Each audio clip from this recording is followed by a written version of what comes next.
Le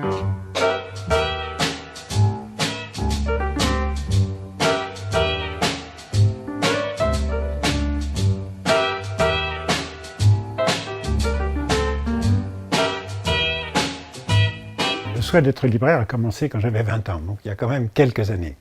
La vie a fait que dans l'intervalle j'ai fait autre chose, j'étais collectionneur et voilà une dizaine d'années environ. J'ai repris d'abord la librairie des Pyrénées et ensuite nous avons créé cette librairie, la librairie Coegui, avec Isabelle Bilbao. Quand on a créé cette librairie, on s'est positionné haut de gamme, c'est-à-dire on s'est positionné vis-à-vis de collectionneurs ou vis-à-vis de bibliophiles. Vous avez ici dans la librairie plus de 60% d'éditions originales et les livres sont rassemblés autour d'un thème ou d'un fil conducteur qui est beau. Des beaux papiers, des beaux textes, des beaux illustrateurs, de belles reliures. C'est ça qui aujourd'hui nous permet non pas de résister, mais de se développer. Alors pour être libraire aujourd'hui, il n'y a pas de diplôme. Dans le monde du livre ancien, vous avez deux grandes catégories. Vous avez la bouquinerie et la librairie. Vous pouvez vous installer bouquiniste demain. Vous constituez un stock, vous allez sur les marchés, vous ouvrez un commerce et vous êtes bouquiniste. En ce qui concerne libraire de livres anciens et modernes, aujourd'hui, on fait tous ceux qui restent, puisqu'on est environ 200 en France, on fait partie d'une association qui s'appelle le SLAM, qui offre de garanties tout à fait particulières aux clients en matière de qualité des ouvrages, d'authenticité des ouvrages et de service après-vente.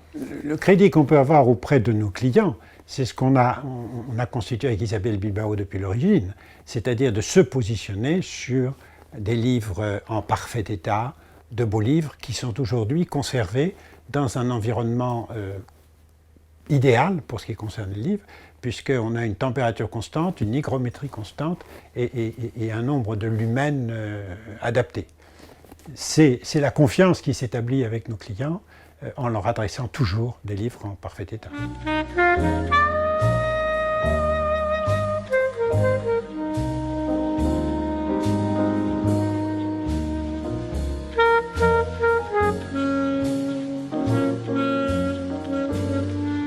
Alors vous avez ici des livres brochés. Les livres sont soit brochés, soit reliés, soit en feuilles. Ces livres ici sont pour l'essentiel des éditions originales. Alors qu'est-ce qu'une édition originale?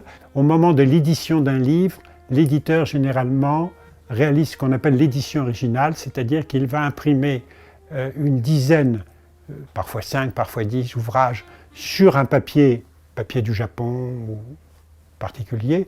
Généralement, il aura un second papier, c'est-à-dire qu'il va faire de 10 à 50 sur Hollande, et ensuite il peut avoir un vélin du Marais. Ça constitue l'édition originale qui porte sur de 20 à 100, 150 ouvrages, et ensuite vous avez l'édition classique. À l'origine, c'est à partir de nos affinités réciproques. Isabelle est historienne, le département le plus important est le département histoire. J'ai fait beaucoup de voyages, il y a un département voyage très important. Nous sommes tous les deux passionnés de littérature, la littérature occupe une place de choix ici.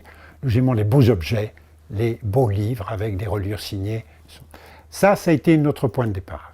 Ensuite, nos clients formulent des demandes, on a ces demandes en tête, on parcourt la France, on fait des ventes aux enchères et on achète en fonction des demandes de nos clients. Parmi l'ensemble de nos clients, on va avoir deux grandes catégories. On va avoir des collectionneurs et des bibliophiles. Le collectionneur, c'est un monsieur qui collectionne des livres sur les bateaux. Voilà. Et donc, à chaque fois qu'on voit un livre sur un bateau, on se dit c'est pour notre client. Vous allez voir quelqu'un qui va collectionner sur la mode, les costumes. Mais généralement, ce sont des livres du XVIIIe siècle ou du XVIIe siècle avec des gravures. Et puis, vous avez des bibliophiles qui vont s'attacher à certains grands auteurs, par exemple Maupassant, Zola, en édition originale, sur des grands papiers. Alors avec Isabelle, on a aussi depuis 2 ans rassemblé un certain nombre d'ouvrages uniques. Et en voilà un par exemple, il s'agit d'Émile Zola, Au bonheur des dames, il est en édition originale.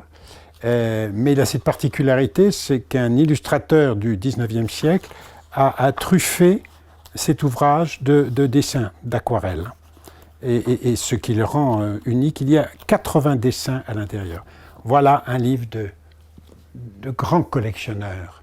Et nous avons rassemblé comme ça une 50aine d'ouvrages qui sont uniques autour de la littérature et de différents autres sujets.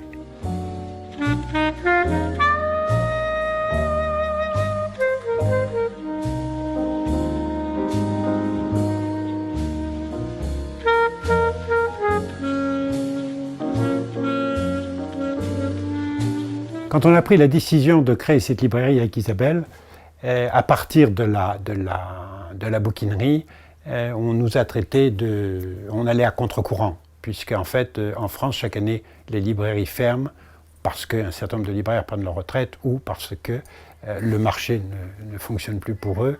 Nous, bien au contraire, on a souhaité créer ici un écrin pour les livres, un écrin dans lequel les visiteurs vont avoir des odeurs de cuir, des odeurs de papier. Ça, c'est un des grands critères. Et deuxièmement, on s'est positionné dans un marché où il y a des clients avec des beaux livres. Il y a toujours aujourd'hui, non seulement en France, non seulement dans cette région, non seulement en France, mais à l'étranger, des clients pour des beaux livres. On reçoit des commandes de Rome, on reçoit des commandes de Corée, d'Amérique du Sud, j'allais dire du monde entier. Internet a cette magie de nous mettre en contact avec le monde entier. Il est bien évident qu'un libraire a comme vocation d'enrichir en permanence son fonds. Et donc, tous les mois, nous achetons des livres. Je pense que ces 2 dernières années, on a acheté beaucoup plus de livres que nous n'avons vendus, puisque nous sommes montés en gamme. Et comme vous l'avez vu, on a le stock derrière, bon nombre de livres qui ne sont pas encore sur Internet. Aujourd'hui, on a une vente d'environ une 50aine à 100 livres par mois, qui sont pour un tiers vendus dans cette librairie et pour 2 tiers expédiés en France et à l'étranger. La question qui se pose et qu'on continue à nous poser, c'est ce métier a-t-il un avenir? Absolument.